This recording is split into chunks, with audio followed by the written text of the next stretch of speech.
네, 하나님의 은혜로운 뜻에 대해서 마태복음 강해로 함께 살펴보고 있습니다. 오늘 이제 50번째 시간, 내가 마시려는 잔을 너희가 마실 수 있겠느냐라는 제목의 말씀 가지고 마태복음 20장 17절부터 34절로 하나님 말씀 전하도록 하겠습니다. 17절로 19절 말씀 먼저 읽겠습니다. 예수께서 예루살렘으로 올라가시면서 12 제자를 따로 곁에 불러놓으시고 길에서 그들에게 말씀하셨다. 보아라, 우리는 지금 예루살렘으로 올라가고 있다. 인자가 대제사장들과 율법학자들에게 넘겨질 것이다. 그들은 그에게 사형을 선고할 것이며 그를 이방 사람들에게 넘겨주어서 조롱하고 채찍질하고 십자가에 달아서 죽게 할 것이다. 그러나 그는 사흘째 되는 날에 살아날 것이다. 아멘. 예수님은 자신의 죽음과 부활에 대해서 세 번째로 말씀하십니다. 이것은 예수님이 이 땅에 메시아로 오신 목적에 대해서 거듭 제자들을 일깨우시기 위함이고, 또 그들의 믿음이 그릇된 것을 믿고 기대하는 믿음이 아니라 생명 되신 예수님을 주님과 구주로 믿고 바른 것을 전하게 하시기 위함일 것입니다. 저와 여러분도 우리가 신앙하는 목적에 대해서 깊이 돌아보실 수 있기를 바랍니다. 무엇을 위해서, 왜 신앙하는지에 대한 기로에 서서 젊은 부자 관원처럼 근심하다가 돌아서거나 또 헛된 것을 추구하여서 그릇된 열심을 부리거나 여러 번 들었어도 자신의 완고함으로 전혀 다른 것을 향해 나아가는 이런 우둔함이 주님의 길을 걸어가는 우리에게 걸림돌이 되지 않기를 소망합니다. 이어지는 말씀을 보면 예수님이 왜 자신의 죽음과 부활에 대해 거듭 말씀하셨는지 알 수 있습니다. 20절로 24절 말씀. 그때 세베대의 아들들의 어머니가 아들들과 함께 예수께 다가와서 절하며 무엇인가를 청하였다. 예수께서 그 여자에게 물으셨다. 무엇을 원하십니까? 여자가 대답하였다. 나의 이 두 아들을 선생님의 나라에서 하나는 선생님의 오른쪽에, 하나는 선생님의 왼쪽에 앉게 해 주십시오. 예수께서 대답하셨다. 너희는 너희가 구하는 것이 무엇인지도 모르고 있다. 내가 마시려는 잔을 너희가 마실 수 있겠느냐? 그들이 대답하였다. 마실 수 있습니다. 예수께서 그들에게 말씀하셨다. 정말로 너희는 나의 잔을 마실 것이다. 그러나 나의 오른쪽과 왼쪽에 앉히는 그 일은 내가 할 수 있는 것이 아니다. 그 자리는 내 아버지께서 정해놓으신 사람들에게 돌아갈 것이다. 10 제자가 이 말을 듣고 그 두 형제에게 분개하였다. 제자들은 이미 지난 시간을 통해서 그들이 걸어가고 있는 예수님의 제자된 길이 어떤 길인지에 대해서 충분히 보고 듣고 경험했습니다. 그리고 예수님이 말씀하신 고난과 죽음, 부활에 대해 이제는 그 우둔한 자신의 생각을 바꿀 때도 되었다고 생각합니다. 그런데 야고보와 요한의 어머니가 예수님 앞에 절하며 청탁을 하고 있어요. 나의 이 두 아들을 선생님의 나라에서 하나는 선생님의 오른쪽에, 하나는 선생님의 왼쪽에 앉게 해주십시오. 자식을 생각하는 어떤 부모가 이렇게 안 할 수 있겠습니까? 또 제자도 아니라 제자의 어머니는 아직 예수님이 누구이신지 잘 모를 수도 있습니다. 그러나 자기 자녀가 남보다 더 나은 자, 더 높은 자가 되기를 원하는 이 마음이 세상에서는 충분히 그럴 수 있어도, 그리고 우리가 이것을 부정할 수 없지만 이러한 마음이 그럴 수도 있는 것이 되어서는 안 되는 것은 그것이 세상적인 헛된 명예심이며 허영심이기 때문입니다. 자녀가 잘 되기를 바라는 마음이 죄악되다는 것이 아닙니다. 그러나 잘 되는 것이 무엇인지를 분별할 수 있어야 됩니다. 우리가 주님으로 믿는 예수님이 이 땅에 오신 것은 섬기기 위해 오셨습니다. 그것은 자기를 부인하고 제 십자가를 지고 예수님을 따르는 신자의 모범이 되신 것입니다. 그리고 예수님은 지금 죽음을 말하고 계십니다.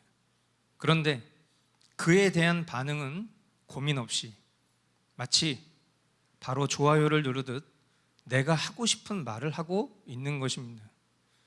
예수님이 죽음을 말씀하시는데 이 어머니는 자식의 지위를 말합니다. 제자들은 또 어떻게 반응합니까? 주님이 마시려는 잔을 자신들도 마실 수 있다 당당하게 말합니다. 십자가의 고난을 여전히 모르고 이 정도로 따르고 애쓰면 그래도 한 자리 주시겠지라는 우매한 마음이 그들의 이런 호기로운 대답 속에 담겨 있는 것으로 보입니다. 이에 대해 예수님은 보좌 좌우편은 예수님의 어떠함과 상관없는 하나님의 작정 안에 있다고 말씀하십니다. 그러자 제자들의 반응이 어떻습니까? 분개합니다. 우린 여기서 지난 시간 포도원 일꾼의 비유를 다시 말하지 않을 수 없습니다. 제자들의 분개는 마치 주인이 합의한 한 데나리온을 노동의 대가로 인식한 은혜를 잊은 일꾼들의 모습과 같습니다. 또한 그들의 분개는 1만 달란트를 탕감받은 빚진 종의 패역함과 같습니다. 이 어찌 이런 이들을 예수님의 참된 제자라고 말할 수 있겠습니까? 앞서 저와 여러분이 무엇을 위해 왜 우리가 신앙을 해야 하는지, 왜 예수님을 신앙해야 하는지 돌아보자고 했습니다. 우리가 신앙하는 이 길을 개혁신앙이라고 부르는 것은 다양한 신앙관 중 하나라고 생각하면 안 됩니다. 어떤 신학이나 경향성, 트렌드라고 생각해서도 안 됩니다. 왜 그렇습니까? 이 길은 우리가 만들어낸 길이 아니라 수많은 다양한 길이 있다고 우리를 속이는 세상의 가르침과 관점에 지배받은 기독교 신앙의 변질 가운데 주님이 우리에게 갈 길을 밝히 보여주신 믿음의 길이요, 그것을 회복하려는 몸부림이기 때문입니다. 이 길을 갈 준비가 되었거나 자격이 있거나 그래서 걷는 것이 아니라 그것이 어렵고 힘들어도 대충 타협하며 갈 수도 없고 가서도 안 되는 길이기에 주님의 은혜로 한 걸음씩 가는 것뿐입니다. 우리는 어렵고 힘들면 포기하거나 다른 방편을 찾습니다. 다양한 방법이 있고 다양한 길이 있으면 포기하고 다른 것을 찾는 것은 지혜일 것입니다. 그런데 우리가 걸어가는 이 길은 명백합니다. 그리고 이 길의 끝에만 주님이 계십니다.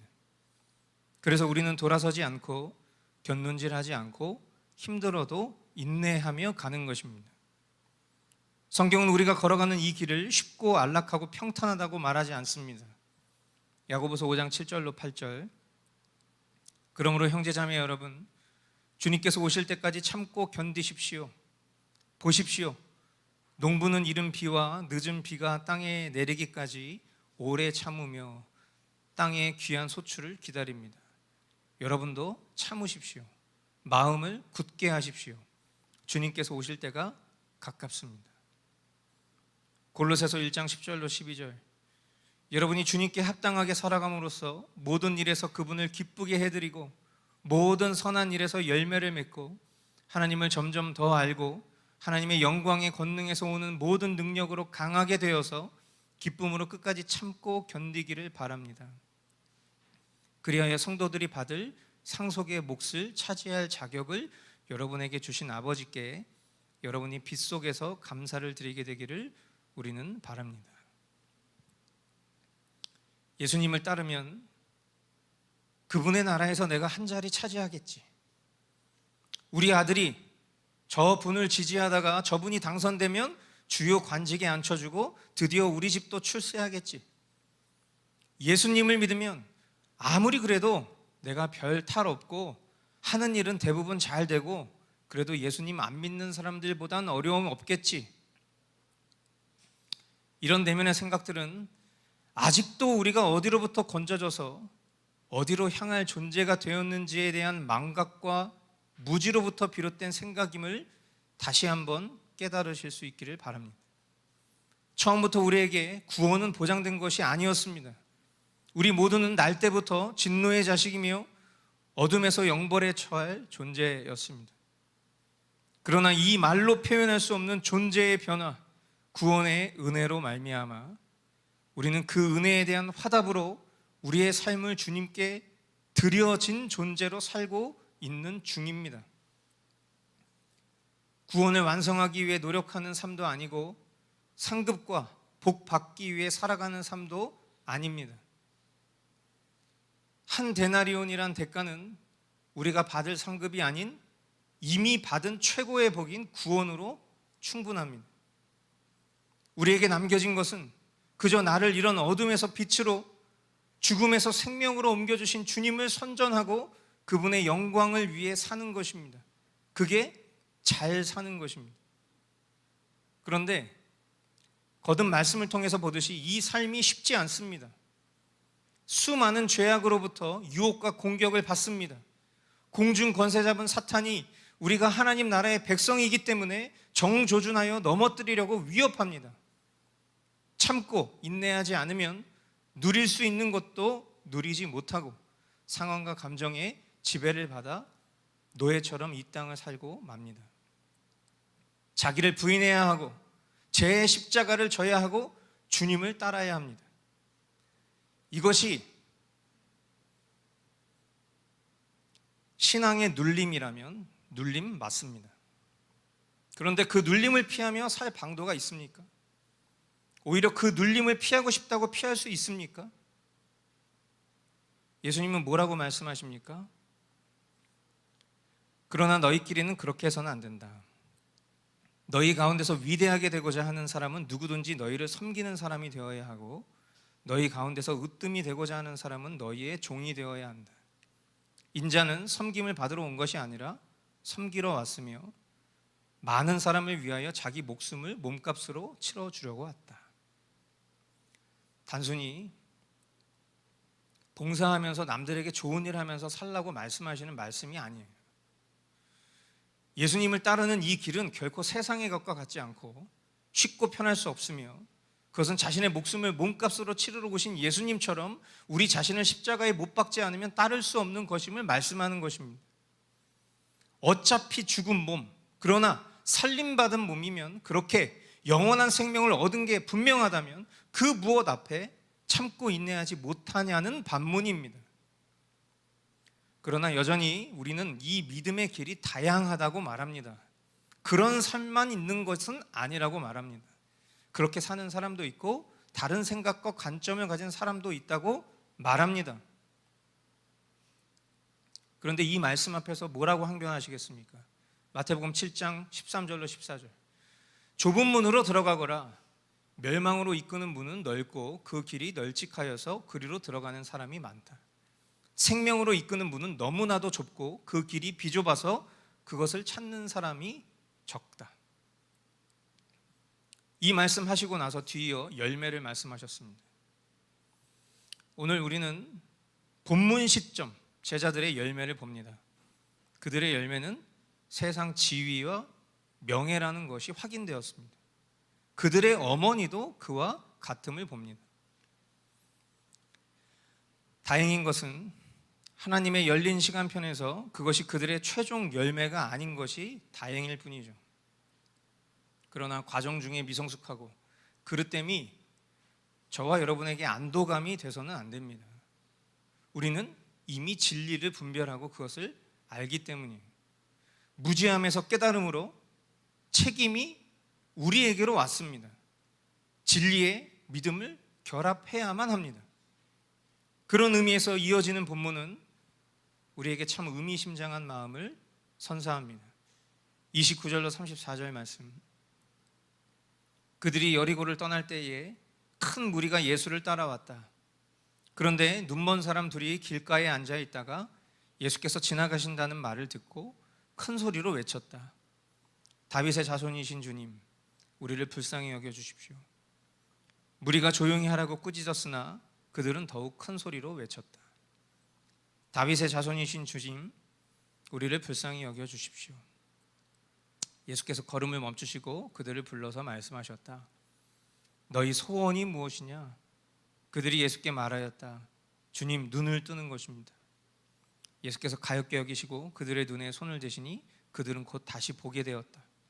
그들은 예수를 따라갔다. 앞선 사건 후에 예수님과 제자들이 떠나는 길목에 이 눈먼 사람 둘이 예수님께 눈을 뜨게 해달라고 요청합니다. 예수님은 여느 때처럼 그들의 눈을 뜨게 하셨습니다.